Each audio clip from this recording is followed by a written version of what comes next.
Boa noite, pessoal, muito bem-vindos. Estamos aqui representando o Centro Espírita Amor, Fé e Luz. Meu nome é Josiane e todas as sextas-feiras estamos aqui no Facebook fazendo reunião pública online às 19h30, mas nós temos também a nossa reunião pública presencial que acontece toda terça-feira aqui na cidade de Araxá. Então, quem estiver aqui, quem morar aqui, sintam-se convocados a estar conosco nas nossas reuniões presenciais e online, ok? E serão sempre muito bem-vindos. Essas atividades não acontecem se nós não tivermos pessoas, se nós não estivermos as entidades, né? Os espíritos encarnados e desencarnados para estar conosco. Tudo só tem sentido se tiver alguém para se beneficiar das palavras do Evangelho e não necessariamente precisamos ser espíritas para estar ouvindo as palavras do Cristo, mas com certeza vocês serão pessoas melhores, todos nós seremos pessoas melhores, entendendo o mecanismo, a pedagogia do Cristo. Então é esse o nosso objetivo aqui. Então eu convido a todos agora a fechar os olhos, respirar fundo, sentir as energias no ambiente, conectando com o mentor, com o anjo da guarda, como quer que queiram chamar, para estarmos aqui recebendo orientações tão valiosas através hoje de Joana de Ângeles. São mensagens da psicologia espírita permitidas por Jesus para que possamos clarear a nossa mente, entender um pouco mais as questões espirituais e nos beneficiar com esse conhecimento, beneficiar aos outros e a toda a sociedade em que vivemos. Pedimos aos mentores que nos iluminem as palavras, que fluidifique as nossas águas, dos nossos lares, dos hospitais, dos asilos, das creches, onde quer que tenha uma criação divina, que recebam a tua luz, a tua bênção, seja no plano de encarnados e desencarnados. Te agradecemos, Mestre, por essa oportunidade de estar falando em seu nome e pedimos à equipe de Joana de Ângeles, a Eurípides, que tomem conta desse nosso momento para que, de fato, com seriedade, com muito amor, possam ser ditas as palavras necessárias a todos nós nessa noite de hoje. Que assim seja. Bom, então vamos lá. Como eu já disse para vocês, toda primeira terça-feira do mês temos o estudo de um livro da série psicológica. Hoje estamos aqui no segundo livro. Então, estamos estudando o Homem Integral, o capítulo 6, e vamos iniciar esse estudo falando da maturidade psicológica, né? E são vários tópicos, provavelmente não dá tempo de a gente falar de todos hoje, mas não temos pressa. O importante é que a gente conheça e reflita sobre as mensagens que Joana nos traz. Então, o título do capítulo já vem dizendo maturidade psicológica. Vamos entender um pouco o que é isso. Eu fiz aqui uma listinha de alguns tópicos para que eu me lembre de dizer aquilo que eu vejo importante. Então, a maturidade psicológica ela vem de uma habilidade nossa de lidar com os nossos sentimentos, com as nossas emoções, lidar consigo mesmo, lidar com a sociedade e lidar com o que a vida nos traz. e com o que nós buscamos da vida, com o que nós atraímos da vida para todos nós.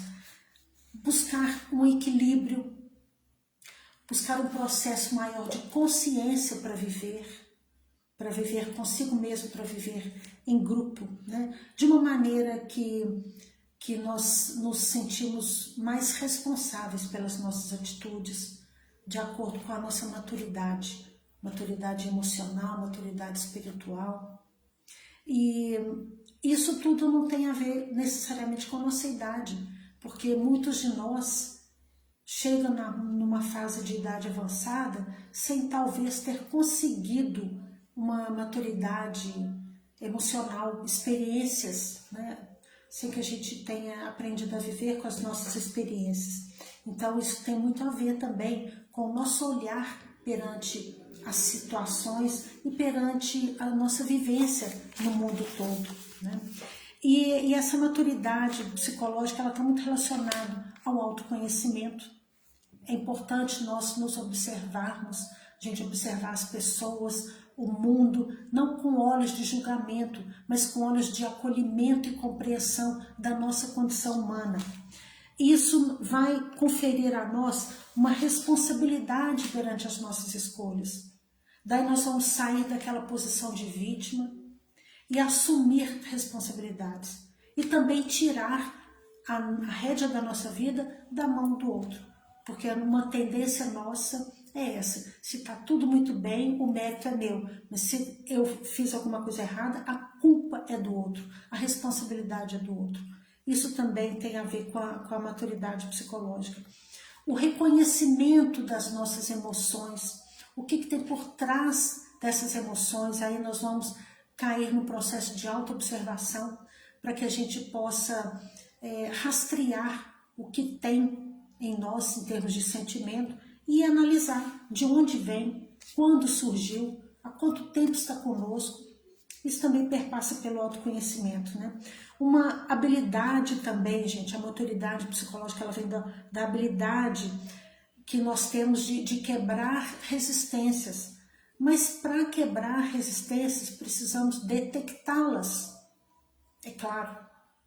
Então precisamos analisar os padrões em que nós vivemos, se aqueles padrões, se aquele estilo de vida ainda é valoroso para nós no dia de hoje, porque muitos valores eles são perdidos e nós precisamos de resgatar. Não é porque eles são antigos, é que são errados ou que não são benéficos para todos nós hoje, mas é analisar o que convém, qual é o meu processo evolutivo, o processo evolutivo de uma sociedade, o que é conveniente ou não, o que nós precisamos de resgatar e aquilo que nós precisamos deixar ir. Então isso vai muito também, essa quebra de resistência, vai do ponto de vista. Então a gente precisa de analisar se estamos vivendo de acordo com o ponto de vista do outro, com a opinião do outro sobre a minha vida, ou com a opinião de alguém sobre si mesmo, mas está transferindo para nós. Tudo isso a gente precisa de analisar. A questão de saber lidar com erros, lidar com fracassos, isso é muito importante, é fundamental, porque isso também nos ensina. E autonomia moral, né? Nós validamos muito a fala do outro, a opinião do outro, e esquecemos de perguntar a nós mesmos o que eu acho de mim, o que eu penso sobre mim, o que eu penso sobre essa minha postura, sobre esse sentimento que vem, sobre essa minha fragilidade, qual é a minha opinião sobre isso. E nós precisamos de pensar nisso com muita seriedade, porque nós não conseguimos fazer nada com a fala do outro, com a habilidade do outro, com a fragilidade do outro e vice-versa. Então é muito importante nós aumentar esse contato com o nosso interior para descobrir qual é o seu sentimento perante você mesmo. E aí vem a questão, o quanto você convive com você, ou o quanto você convive com o outro. Qual o tempo mental que você gasta pensando em si próprio, sem o egoísmo, mas para digerir os próprios pontos, para acolher as suas próprias fragilidades, ao invés de ficar sobre os olhos dos outros, ou o julgamento do outro, ou até mesmo o próprio, o auto-julgamento. Então, tudo isso, gente, vem quando a gente fala de maturidade psicológica, nós estamos lidando com todos esses tópicos, vem do desenvolvimento da habilidade de lidar, então, com a vida de modo geral, a vida relacionada a você e relacionada à sua vida social, com mais consciência. Resumindo, seria isso. E aí agora o capítulo entra, né, o primeiro título aqui vem dos mecanismos de evasão. Os mecanismos de evasão, o que seria isso? Né? São maneiras que nós encontramos, nós como humanos, de escapulir, de dar uma camuflada em algumas questões que nos fragilizam. É uma maneira que nós temos de esconder de nós mesmos aquilo que dói, aquilo que está difícil lidar, aquela questão que eu não sei como resolver e fico fugindo. Então são formas inconscientes, de um modo geral, ou talvez assim, vem um pouco de consciência, um pouco de inconsciência, às vezes vem uma mistura disso aí, para fugir desse contato com aquilo que é difícil, ou com aquilo que eu não aceito em mim, ou com aquilo que eu não aceito que está acontecendo comigo na vida. Então, a gente evita conflitos, a gente evita emoções, a gente evita pensar em sentimentos, a gente evita pensar naquilo que nos causa medo, daquilo que nos dá ansiedade, e a gente foge no pensamento. Então eu estou detectando que agora eu estou com medo. Então eu vou escutar uma música, eu vou sair de casa, eu vou conversar com alguém, mas eu não vou enfrentar para tentar descobrir o porquê desse medo, o porquê da ansiedade, de onde é que está vindo isso, ou o que esses sentimentos querem de mim, o que eles querem me dizer. Então, para evitar isso tudo, a gente tem vários e vários mecanismos de evasão. E aqui, assim, eu fiz também uma listinha de exemplos que nós temos, né, do nosso comportamento, que é importante a gente pensar como, para a gente detectar onde é que eu estou fugindo, em que situação eu estou usando esse mecanismo para não enfrentar a minha realidade. E aí, tem, em primeiro lugar, aqui eu coloquei a negação, né? Eu evito olhar para aquilo que dói, porque eu não topo essa dor. Eu não sei ainda resolver, então o que eu não sei resolver eu não vou nem olhar. Então eu deixo para lá, engulo muita coisa. Em segundo lugar, eu coloquei aqui a racionalização. A gente cria desculpas. Quando a gente faz alguma coisa que está errada, que a consciência acusou, ou que não teve um resultado positivo, ou aquele resultado que eu esperava, eu começo a criar desculpas. Ah, mas eu fiz isso por conta disso, daquilo, outro. Ah, é porque fulano agiu assim, assim, assim, então eu fui obrigada a fazer isso, mas sem concordar. A gente dá um monte de desculpas, de justificativas, para camuflar um erro que foi nosso. Em terceiro lugar, eu coloquei aqui o excesso de atividade ou trabalho. Isso também serve de fuga, para que não sobre tempo para eu pensar em mim ou naquilo que eu estou precisando resolver interiormente. Aí eu me escondo no trabalho, eu me escondo na doação do meu trabalho para o outro, eu não arranjo tempo, eu tenho que pensar no outro, eu tenho que acudir o outro e não penso em mim, não penso em acudir as minhas necessidades, as minhas fragilidades. Também eu uso isso. Um outro tópico, a procrastinação, né, que tem a ver inclusive com isso tudo aqui.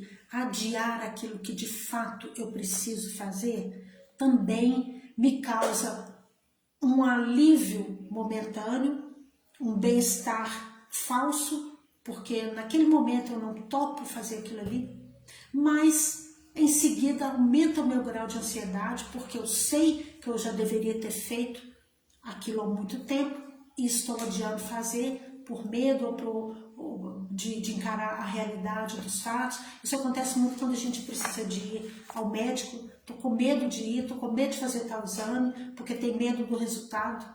Daí a gente nem vai, porque o médico vai te dar uma puxada de orelha, ele vai te falar alguma coisa, mas no fundo vai falar aquilo que você já sabia, porque deveria ter feito antes, né? Então, para evitar o conhecimento de algum problema de saúde que eu possa vir a ter, eu nem vou, porque eu não vou encarar aquilo ali, eu fico procrastinando, adiando, sendo que no fundo eu sei que vai ser muito pior.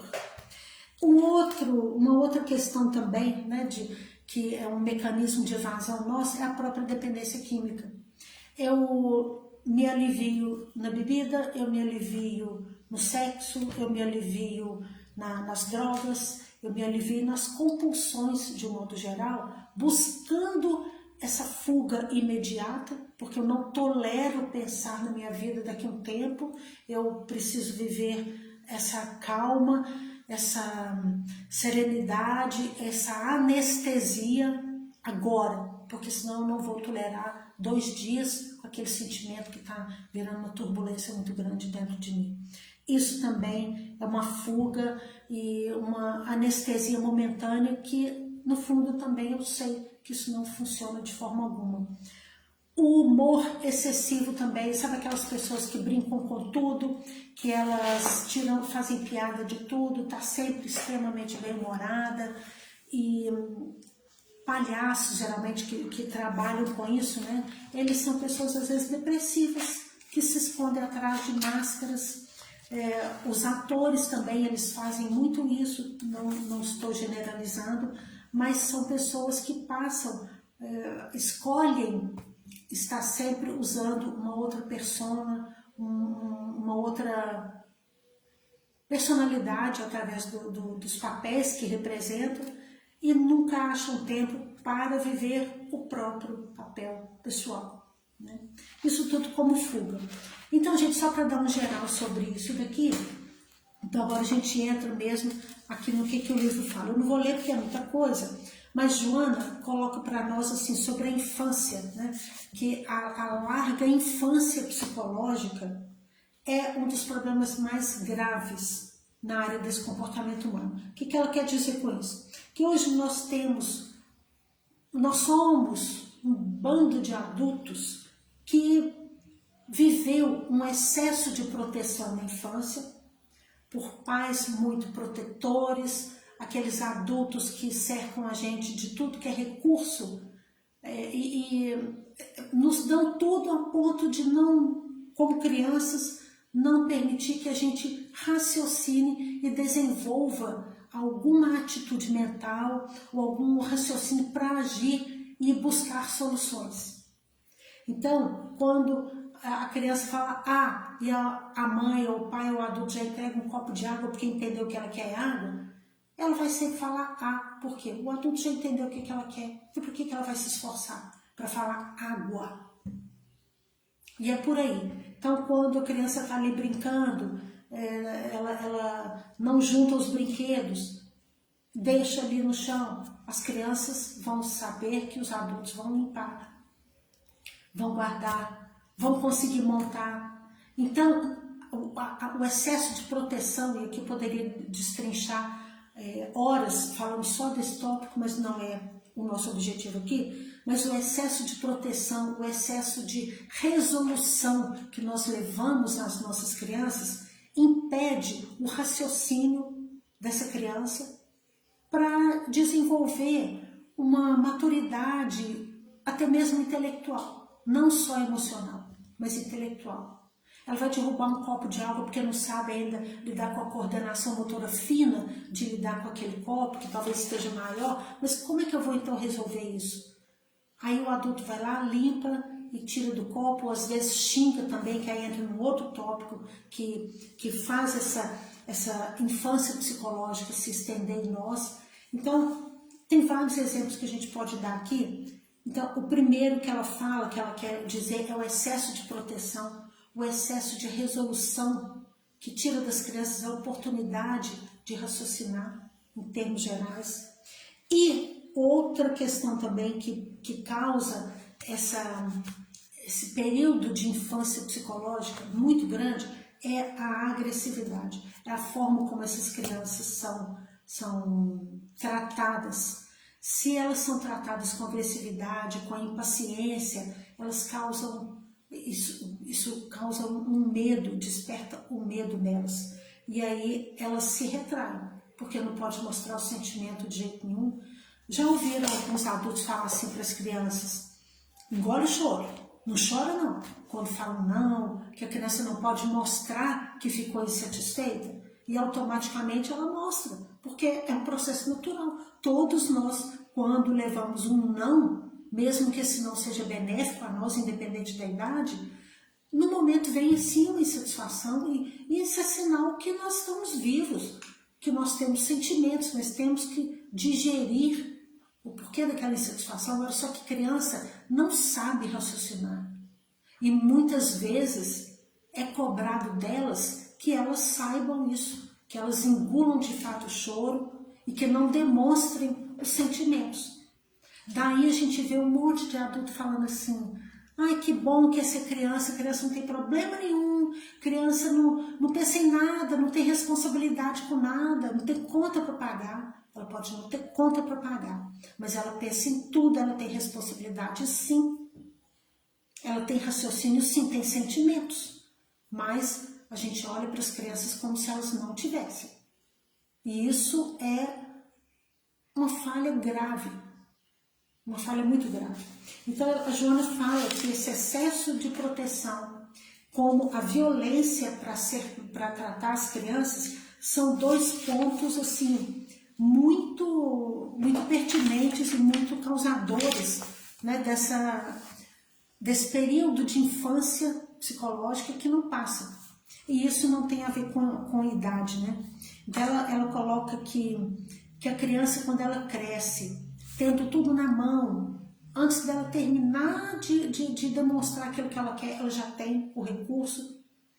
Isso em nome do amor, né? Mas tudo em excesso a gente precisa de analisar sim. Então, isso faz com que a criança também pense que ela é o centro das atenções e que ela se acostume com aquele jeito de a minha necessidade tem que ser satisfeita imediatamente. O adulto se vira, mas aquela necessidade da criança ele satisfaz na hora. Isso é um péssimo hábito, porque a vida não é assim com a gente. Quanto tempo a gente tem que esperar para conquistar algumas coisas, para ter outras coisas? Isso não só em termos materiais, em termos psicológicos.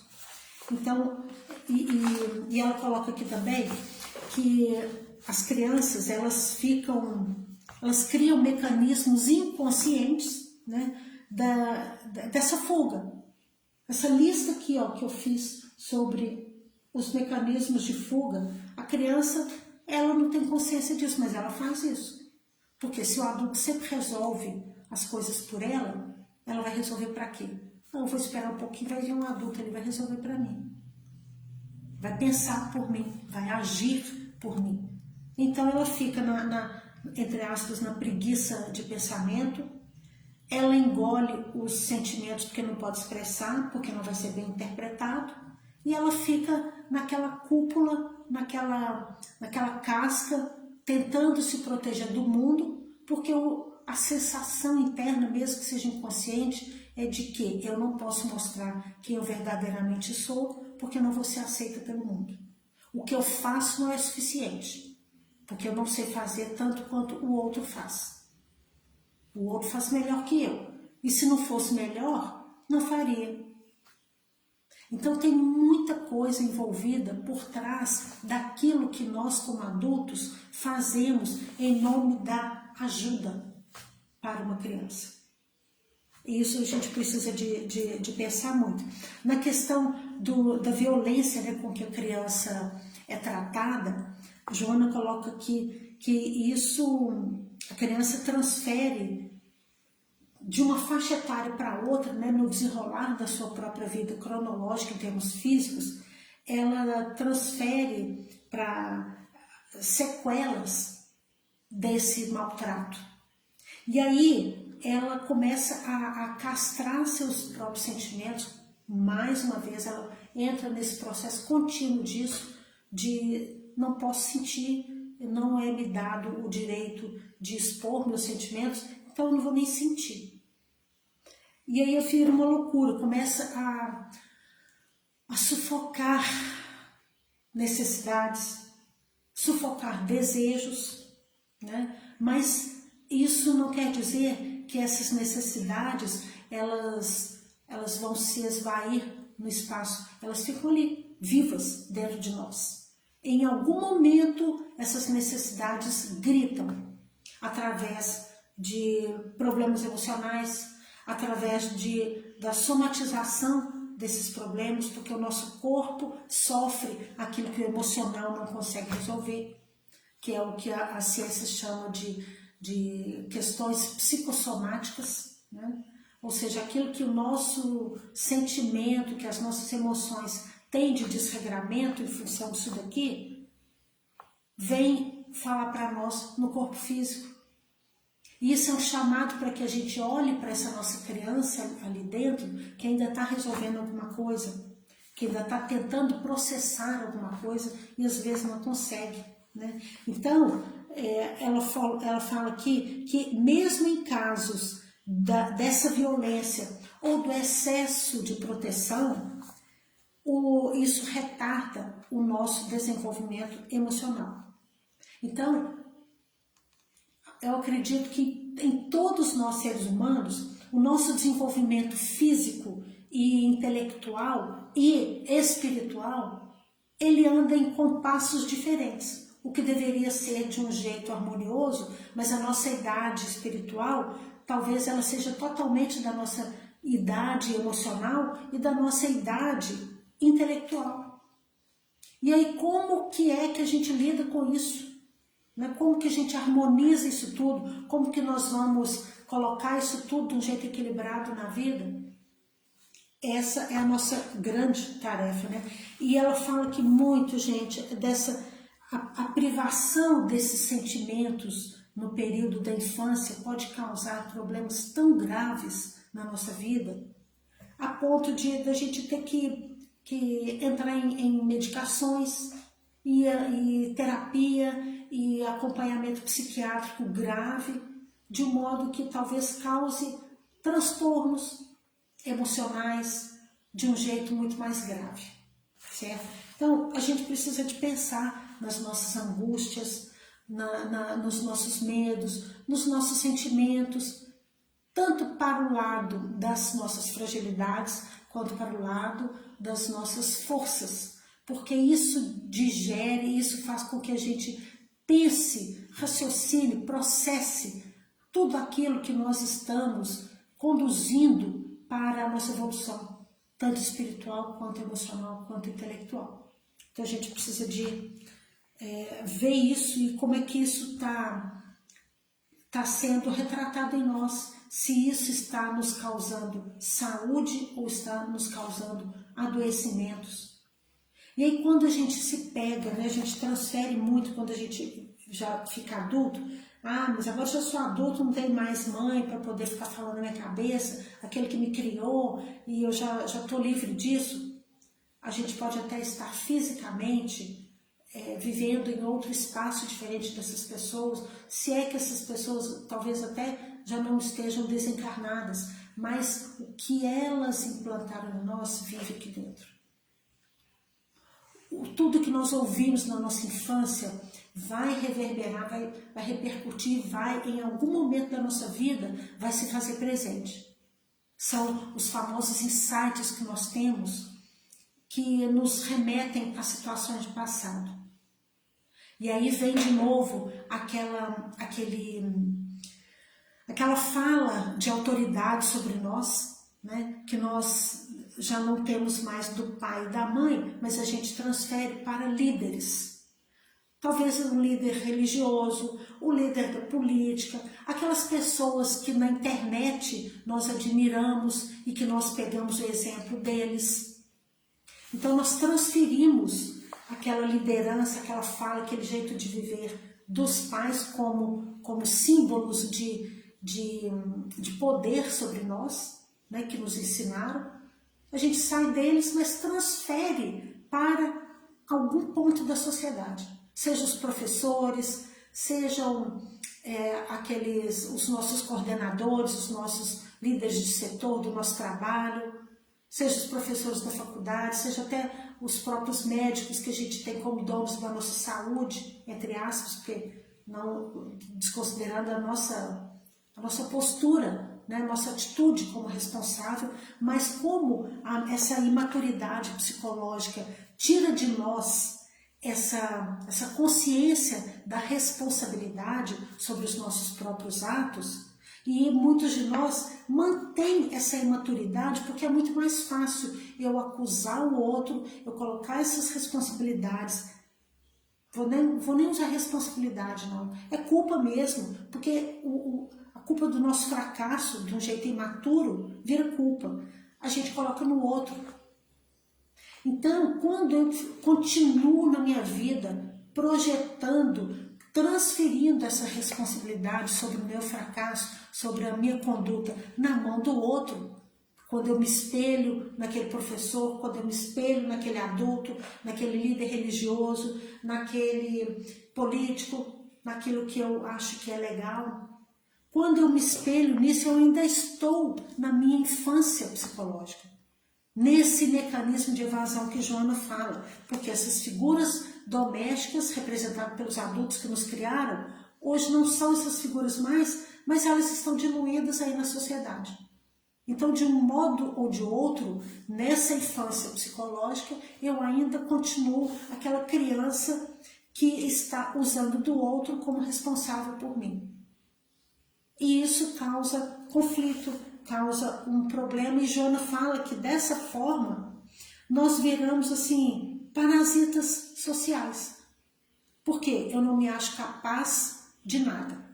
Foi o outro que conduziu a minha vida, o outro que é responsável, o outro que é bom, o outro que sabe fazer, eu não sei. Então a minha insegurança me paralisa, então eu não contribuo, porque eu não sou capaz de gerenciar minha própria vida. Quem sou eu então para colaborar socialmente com alguma coisa? Ou com alguém? Se é sempre o outro que fez por mim, então eu não desenvolvi em mim essa capacidade de olhar para a minha força. Porque o meu pensamento inconscientemente está preso no meu fracasso, nas minhas fragilidades, nas minhas inseguranças. Daí é o convite que Joana faz para que a gente entre em processo terapêutico, para que a gente analise essas coisas e descobrir carinhosamente onde é que eu tenho que mexer na minha vida para poder resolver um pouco disso, para mudar essa polaridade da insegurança, da baixa autoestima, da incredulidade, da fé em mim, para o poder, para a força que eu tenho em mim, para aquela luz que eu tenho em mim que ainda não brilhou, porque eu estou com medo de levar crítica, porque eu já levei desde pequena. Só que isso é da vida. Nós temos que ver o erro e as decepções como pontos de melhora, como pontos de força, como pontos de análise, e não para nos puxar para trás e falar: eu erro, eu não sei nada, eu sempre fui assim, não consigo, quem sou eu? Né? É uma maneira cômoda, entre aspas, de cruzar os meus braços e não batalhar por mim e não colaborar com a sociedade. Então Joana vem o tempo inteiro dizendo também, e fora isso, né, essas pessoas que a gente tem como os nossos exemplos morais, nossos exemplos de sucesso, de um modo geral, a gente tem que olhar para elas como pessoas que também têm as suas dúvidas, também têm as suas inseguranças, são humanos que nem nós. Porque se alguma pessoa já desenvolveu uma habilidade muito boa, eu quero saber como é que aquela pessoa fez aquilo, mas talvez ela tenha, por outro lado, uma inabilidade, algo que ela também não consegue processar emocionalmente. E aí é onde é a troca da vida, onde Joana nos convida a pensar na troca como Em algum momento eu aprendo, em algum outro momento eu ensino.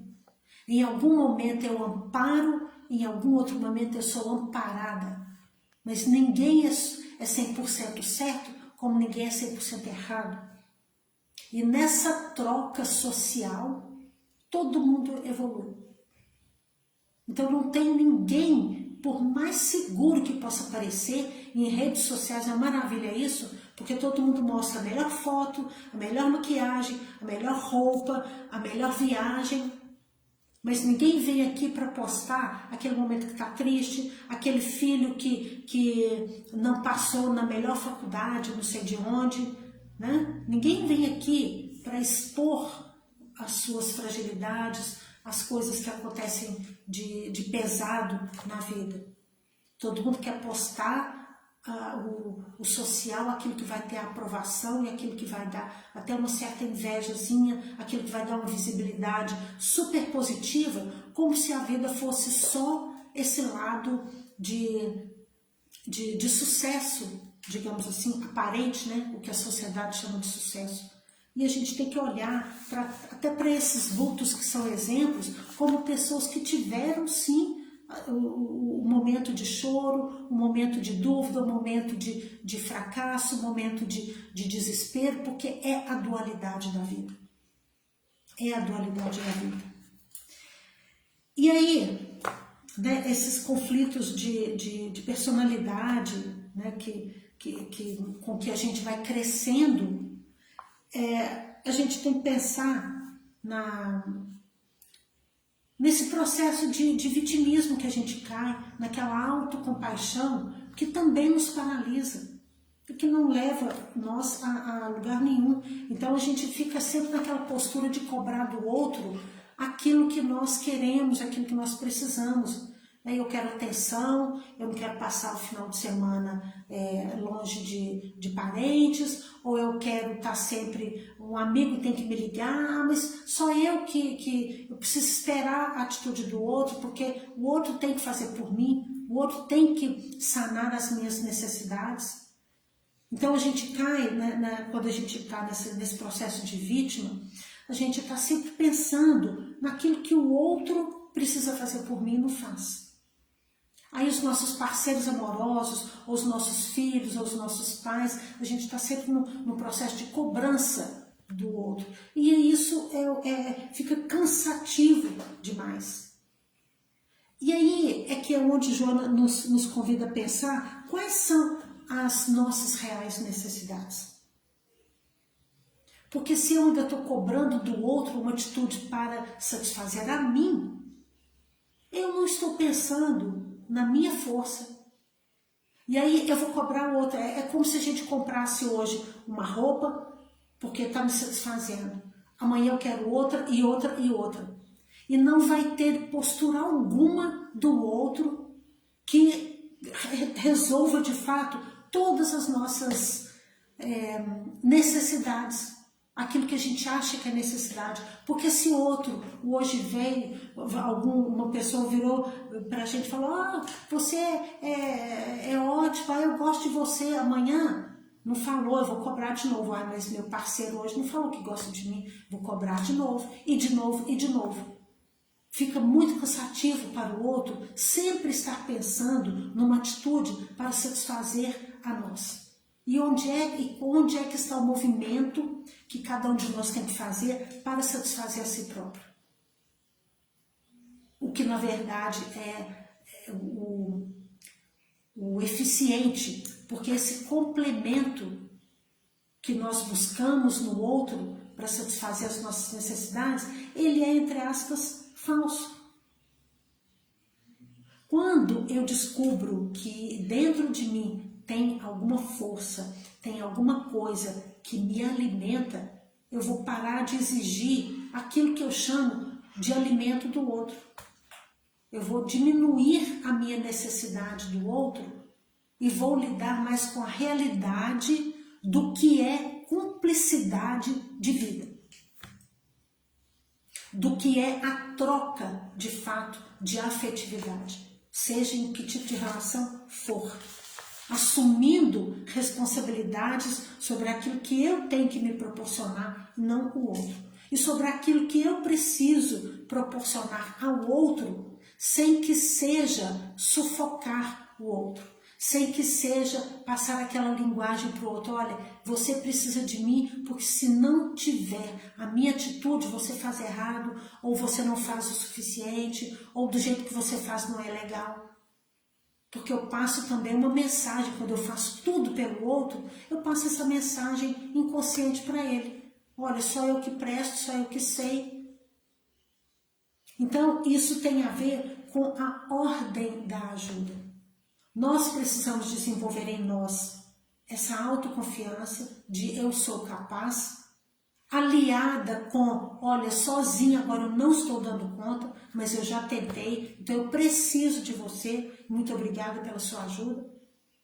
E aí a gente vive na troca, que é interessante, mas nunca só depositando no outro a responsabilidade sobre mim. E nunca deixando também o outro como se a minha ajuda não fosse nada, não fosse importante.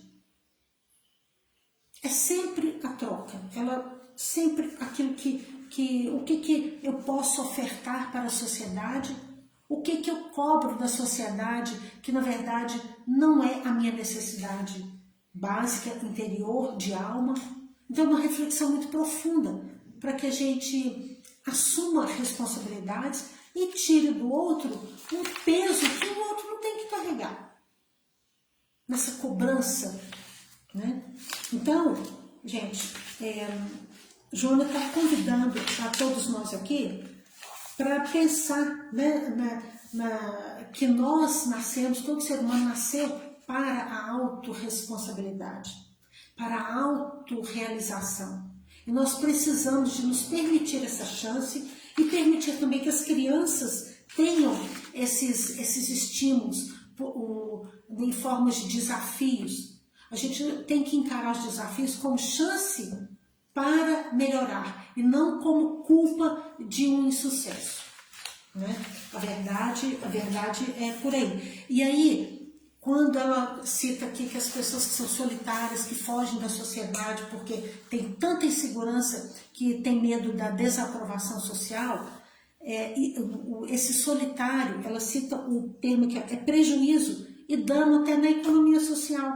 Por quê? Porque perante o coletivo, nós não contribuímos em nada com a nossa força de trabalho. E seja esse trabalho qual for, a sociedade precisa de nós, como nós precisamos da sociedade. Não importa que serviço seja esse, mas a prepotência, às vezes o orgulho, tem a tendência a nos levar a achar que o nosso lado é sempre inferior, então eu não quero nem me expor a alguma crítica, eu não quero correr o risco de estar numa escala assim, né, em que eu mesmo não valorizo os meus potenciais. Só que a gente tem que pensar que na vida a gente está no meio da fila. Vai ter gente que faz muito melhor e vai ter gente que ainda não entende nada daquilo que eu faço. E aí, novamente, vem a questão da troca, né? E aí, Joana fala, então, como se libertar, então, dessa prisão, dessa infância psicológica, né? Ela cita terapias, ela cita, em primeiro lugar, assim, a consciência de detectar o que está errado comigo, por que eu nunca me satisfaço com nada que o outro mostra em relação a mim. Porque se eu não acreditar em mim, o outro pode acreditar que eu não vou enxergar. Eu vou achar que ele é falso comigo. Ah, fulano está me elogiando hoje, o que será que está querendo de mim? E lá vem aí um pedido. Né? Por quê? Porque eu acho que todas as palavras de elogio ou em minha direção que venha para me favorecer, eu vou achar que é falso. Por quê? Porque eu ainda não descobri isso em mim mesma. Por isso é importante a gente parar para ter vontade de descobrir quem sou eu, o que eu tenho de positivo e assumir responsabilidades que fazem parte de cada período do desenvolvimento da nossa vida, né? E evitar esse vitimismo. Isso tem que ser evitado, né?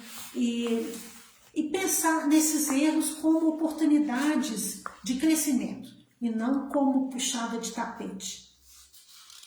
E pensar que em tudo na vida nós vamos errar e vamos acertar. Isso faz parte do contexto que a gente vive, né? E quando a gente deixa esse receio de luta, nós começamos, de uma forma assim, em doses homeopáticas, a começar a acreditar mais em nós, até aquele gostosinho assim de sentir, puxa vida, eu tentei e consegui sozinha. Mas vai chegar num ponto que em algum momento, sim, eu vou precisar do outro e está tudo bem se eu precisar do outro. Mas antes de precisar de mais do outro, a ponto de falar, eu preciso urgente, aí a gente tem que trocar. Pelo nosso esforço pessoal, eu vou vir a trocar a minha fala.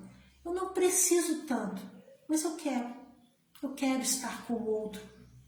Eu não preciso como meio de sobrevivência, senão eu vou entrar num grau de ansiedade enorme, vou entrar em medo, vou entrar em paranoia se eu estiver sozinho. Não, você tem que ser a sua própria companhia. Tente primeiro, seja lá em que área da sua vida.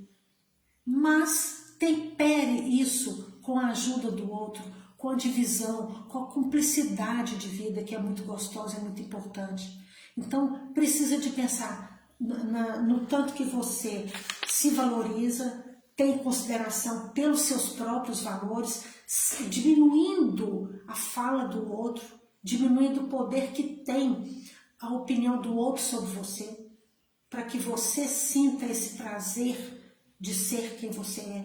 Como diz na música da Gal Costa que eu lembrei, cada um sabe a dor e a delícia de ser o que é. É por aí, a gente precisa de descobrir isso para diminuir essa dependência emocional do outro, né? E isso vai vir com o autoconhecimento, não tem outra forma, né? E pensar que a nossa condição humana, ela é isso, ela é feita de polaridades, mas ela é feita de necessidades próprias e necessidades sociais. Em que momento eu vou estar em sociedade para satisfazer as minhas necessidades e em que momento eu vou estar em sociedade para colaborar com a necessidade do outro. Nós precisamos de saber viver os dois papéis.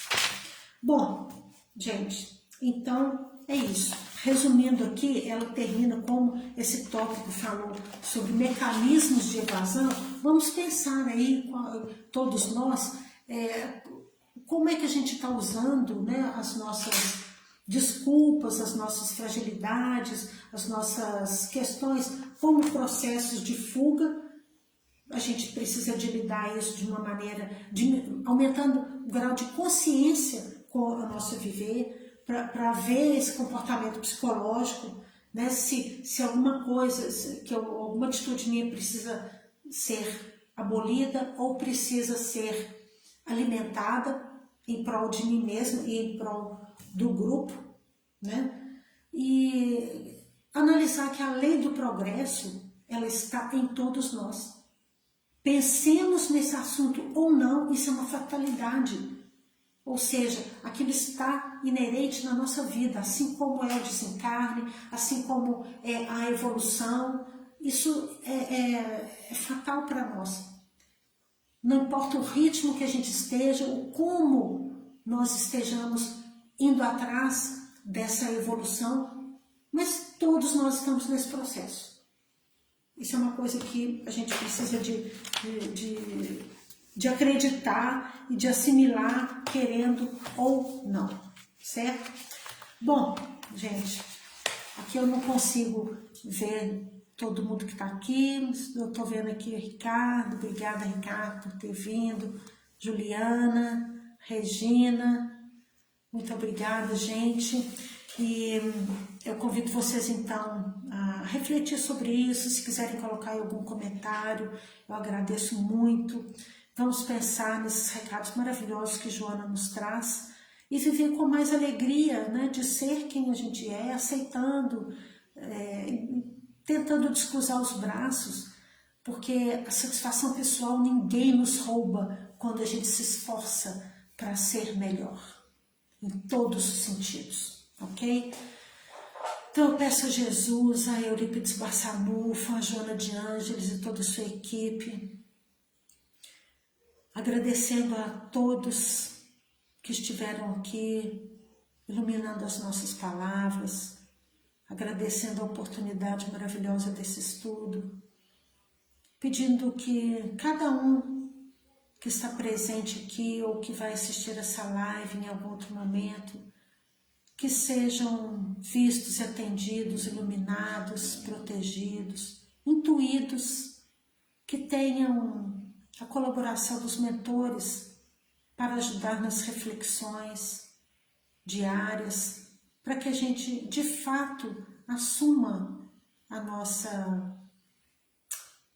as nossas fragilidades, mas também as nossas forças, para que a gente assuma o quanto é importante agir em prol da nossa evolução, colaborando também com a evolução social. Graças, Senhor, por todas as bênçãos, por toda a luz, que todos possam ter o final de semana em paz, em harmonia, em contato com aqueles que amamos, que todas as bênçãos sejam derramadas a quem necessite e a quem busque também. Que Jesus nos abençoe a todos, que assim seja. Pessoal, muito obrigada, um ótimo final de semana para todos, com muita paz, muito amor, muita alegria, muita gratidão pela vida, por tudo que temos, e a cada dificuldade que surgir, vamos pensar em outras facilidades que temos para que a gente possa ir equilibrar, né, o nosso olhar, para que a gente seja sempre mais positivo. Um beijo no coração de vocês todos, muito obrigada, uma ótima noite.